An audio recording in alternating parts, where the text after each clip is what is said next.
be, do your makeup naman po na nakapikit po.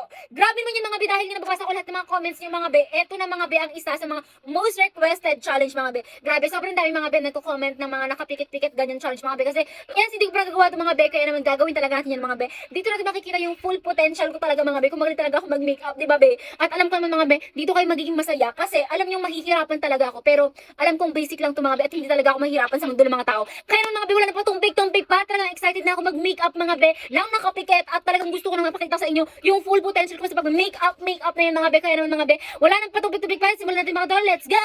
Nakaipit na nga ako ng hair ko mga be, kaya naman mga be, mag-toner na tayo and ready, starts, go! Ayan, alam niyo, very basic lang talaga tong challenge na to. Kaya nga mga be, hindi ko ginagawa. Pero syempre, most requested to mga be, eto na, gagawin na natin mga be. So, eto na, tapos tayo mag-toner mga be. Kaya naman, next step na talaga tayo mga be. Mag-moisturizer na nga tayo mga be, para naman talagang hindi dry yung skin ko mga be. And ready, start, go! Ayan mga be. Sobrang basic lang talaga nito mga be, sinasabi ko sa inyo. Tapos kapag gawa nyo pa sa akin, gusto ko mga be, sobrang hirap talaga mga be, yung talagang aakalain yung hindi ko kaya yung challenge na yun mga be. Pero dahil nga, ayan, most requested gagawin natin. Basic na lang pala mag-moisturizer mga be, gamit naman itong ating Originote. Ayan, nakikita nyo nakapikit lang ako mga be. Maganda sana mga be yung challenge na ano, yung nakapikit lang ako hanggang sa matapos yung makeup ko. Pero okay na yan mga be. Oh, eto na yung ating moisturizer mga be, nakapag-moisturizer na tayo. At syempre, papatuyuin ko lang yan ito mga be. Etong ifan ko mga be. So, ayan muna, papatuyuin ko muna to mga be para mapakita ko sa inyo. So, alam niyo ba mga be, nandito talaga ako sa labas ng bahay namin kasi sobrang init sa loob tsaka walang kuryente. Kanina nga pa palang alas 6 na wala ng kuryente dito sa amin. Tapos, magkakaroon daw ng kuryente. Mamaya ang alas 7, grabe, di ba? Kaya nandito ako sa labas.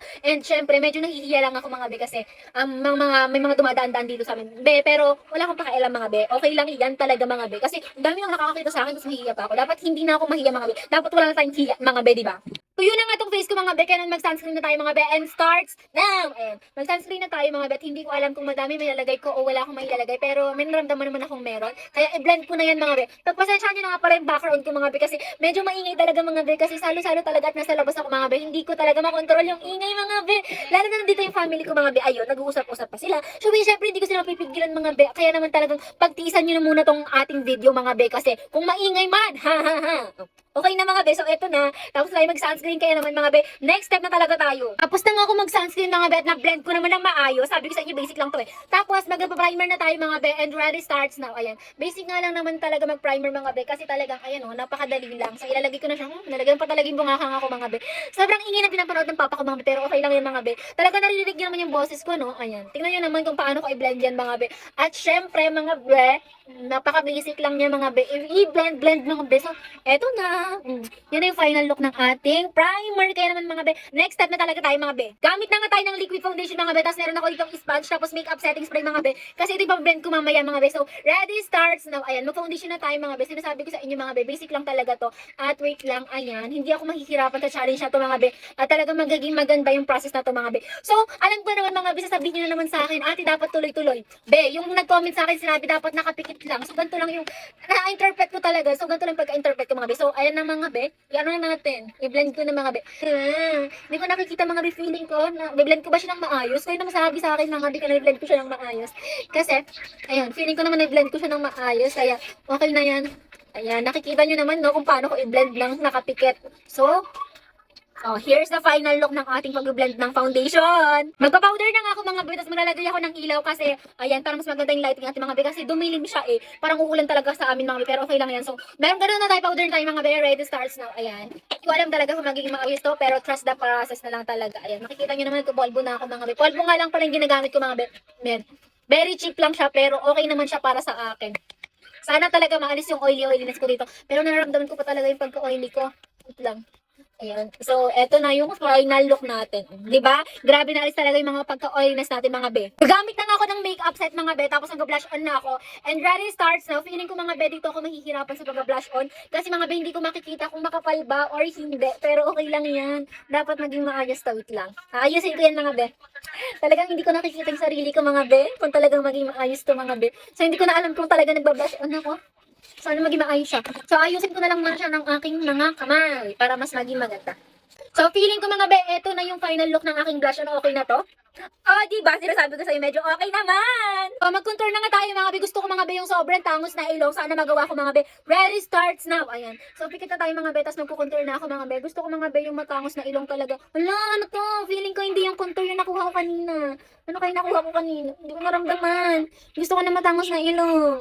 Tignan nyo, para sabihin nyo sa akin matangos talaga yung ilong ko mga be. Pero, hindi. Contour ng dalag. Along. Eto na nga mga be. Feeling ko okay na siguro tong contour ko mga be. Kasi kanina pa ako nagko-contour dito. Sana maging maganda tong contour na to.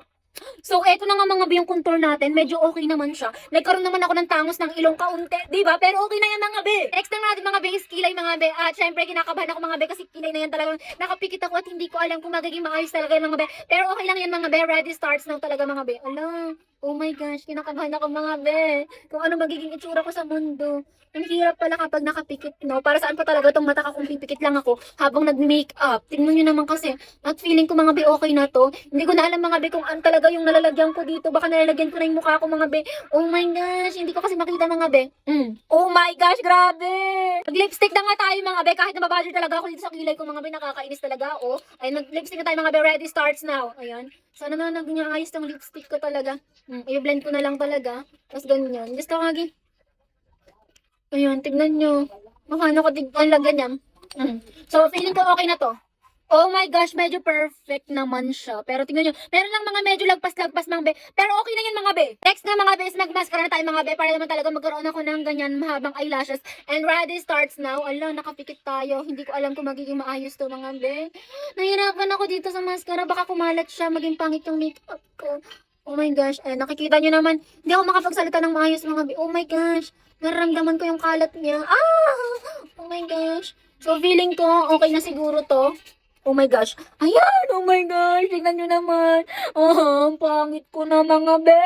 Pero okay nga lang yan mga be kasi talagang hindi ako magpapatinag mga be. Hindi ako magpapatalo sa mga challenge mga be. Kaya nga mga be, eto na. Mag-highlighter na tayo or glitters mga be. Ready starts now. Ayan, maglagay na lang ako sa ilong para mas maging plakado yung ilong ko. Tapos dito rin sa baba ng bibig ko. Tapos syempre, ito na yung gagawin kong eyeshadow. Ayan. Para mas kuminang-kinang tayo mga be. Magkaroon tayo ng shining, shimmering, splendid. Ayan. Lagyan din ko yung aking pisngi para mas maging maganda siya.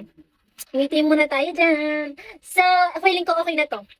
Oh, diba? Medyo okay naman siya. Ano ko naman, na-blend-blend ko naman mga be talaga, diba? Gamit na nga tayo ng eyeliner mga be para mas maging plakado tayo and ready starts now. Eh, pipikit na tayo at hindi ko makita. Kakapain ko muna kung saan ito. Oh my gosh. Feeling ko dito siya sa kabila. Ayan, pipikit na ako. Ayan.